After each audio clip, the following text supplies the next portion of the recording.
formal communications. And this is in compliance to our standing orders. One is on the bill before us titled Constitution of the Republic of Ghana Amendment Bill 2025. The other is on the Human Sexual Rights and Family Values Bill. Honorable members, Order 187, Sub-Rule 2 of the Standing Orders requires that on the introduction of a private member's bill, the Speaker shall communicate to the House an opinion on whether the bill complies with Article 108 of the Constitution.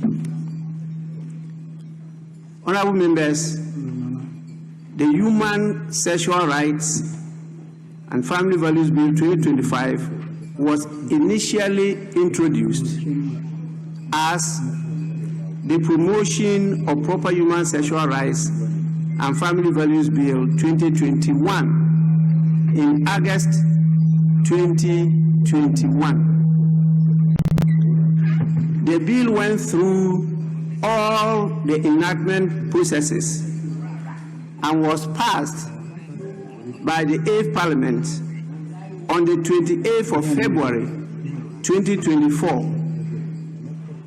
It was, however, not assented to by the President and therefore lapsed upon the dissolution of the 8th Parliament.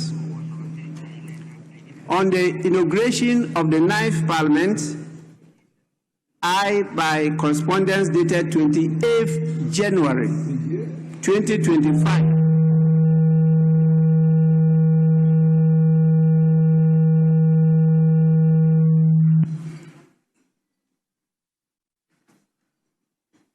I take it again.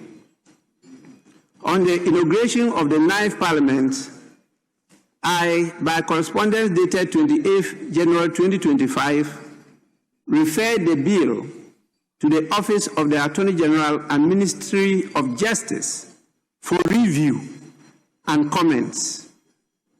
The Office of the Attorney General and Ministry of Justice submitted comments on the bill by a letter dated 7th April 2025. The comments were referred to the sponsors of the bill for consideration. Honorable members, when I'm giving you information and you keep on talking, then you go out and mislead the people. Please.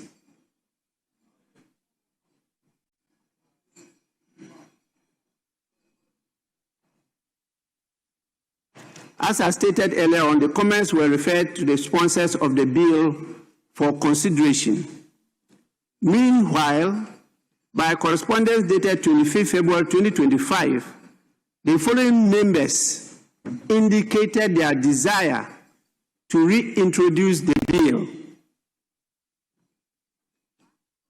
1.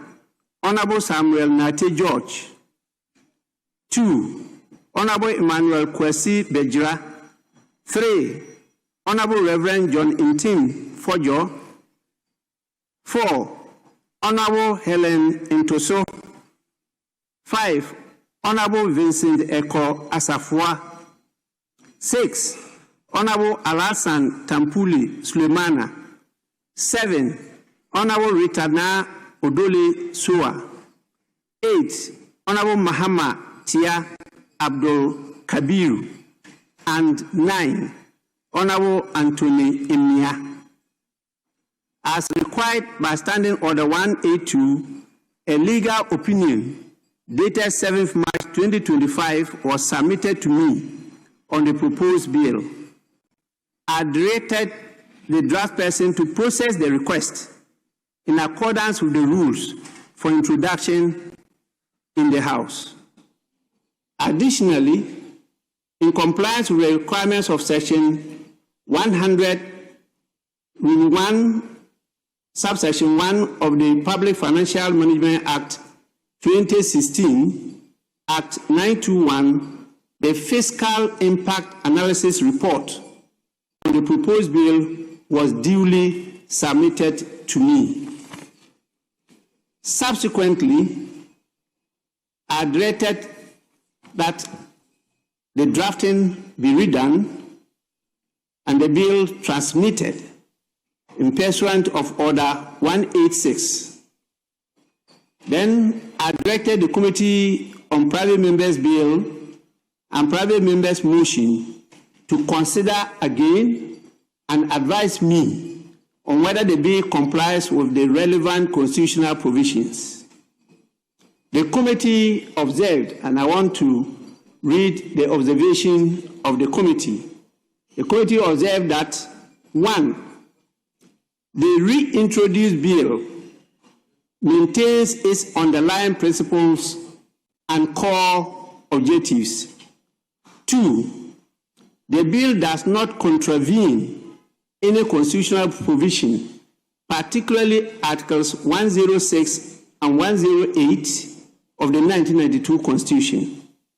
3, the bill does not contain any provision that seeks to impose taxation or charge on the Consolidated Fund or other public funds of Ghana, or impose payment, issue, or withdrawal from the Consolidated Fund. The committee, by a unanimous decision, advised that the bill be introduced in the House.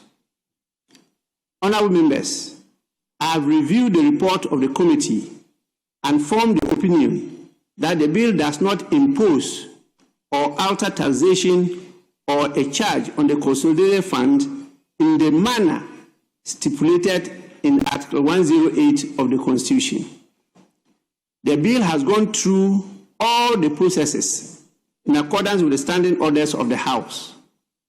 I therefore direct that the bill be scheduled by the Business Committee to be presented to the House for consideration.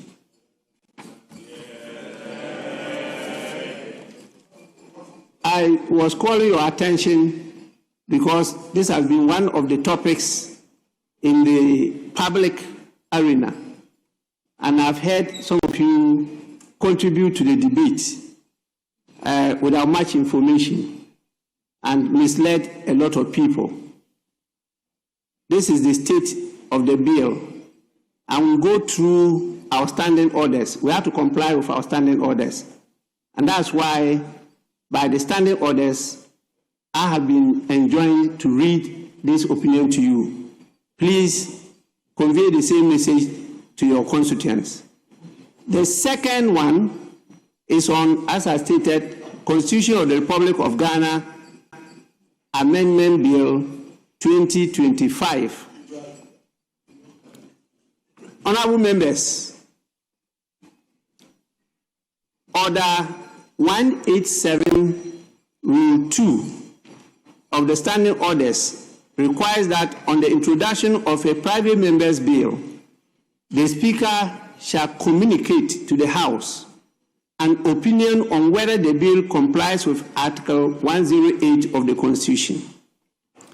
Honourable members, the Honourable Member for Achim Suedru, Honourable Kennedy Osei Nyakun, in the 8th Parliament, requested for assistance to draft and introduce a private member's bill titled Constitution of the Republic of Ghana Amendment Bill 2021. The bill was taken through the relevant pre-parliamentary procedure and laid before the House on 2nd June 2022 as the Constitution of the Republic of Ghana Amendment Bill 2021, and was subsequently referred to the Council of State pursuant to Article 291, Clause 2 of the Constitution. The Council of State by a letter dated 8th July 2022, advised me to proceed with the constitutional processes to effect the proposed amendments. Subsequently, the bill was successfully taken through the second reading stage. However, it could not proceed to the consideration stage prior to the dissolution of the 8th Parliament. Consequently, the bill lapsed, and hence the resubmission of the bill in this 9th Parliament as the Constitution of the Republic of Ghana Amendment Bill 2025. By a memo to the Clerk to Parliament dated 12 May 2025, the sponsor of the bill formally requested the addition of 3 sponsors, namely 1. Honorable Kwame Dembele, and 3. Honorable David Opoku, Member of Parliament for Mpraiso. Honorable members, in accordance with Standing Order 182, a legal opinion on the proposed bill was submitted to me, which indicated that the proposal to draft the bill was within the legislative competence of the House. Additionally, in compliance with the requirements of Section 101 of the Public Financial Management Act 2016 Act 921, the Fiscal Impact Analysis Report on the proposed bill was duly submitted to me. The report indicated that the bill will not fiscally burden the state in the short term and will result in potential benefits in the long term. Upon consideration of the legal opinion and the Fiscal Impact Analysis Report, I directed the request be processed in accordance with the applicable rules governing the introduction of bills in the House. Subsequent to the drafting of the bill, and in pursuance of Order 186, I directed the Committee on Private Members' Bill and Private Members' Motion to consider and advise me on whether the bill complies with the relevant constitutional provisions. The committee observed that the bill complies with the relevant constitutional requirements and unanimously advised that the Constitution of the Republic of Ghana Amendment Bill 2025 be introduced before the House. Honorable members, I have carefully considered the report of the committee and have formed the view that the bill does not impose or alter any taxation, nor does it create a charge on the consolidated fund within the meaning of Article 108 of the Constitution. The bill has duly undergone all the requisite stages in accordance with the standing orders of the House. Accordingly, I direct that the Business Committee schedules the bill for the presentation to the House. Please, I so direct. So, Business Committee, in your next meeting, please schedule these 2 bills, and copies will be given to all members. And I want to call on all members to take time to read the provisions. These are 2 critical bills for the consideration of this House. We'll take our time to go through them. They will not be rushed through the House. And at the end of the day, please, we'll be addressing the interests of the people we represent. I thank you all for your attention.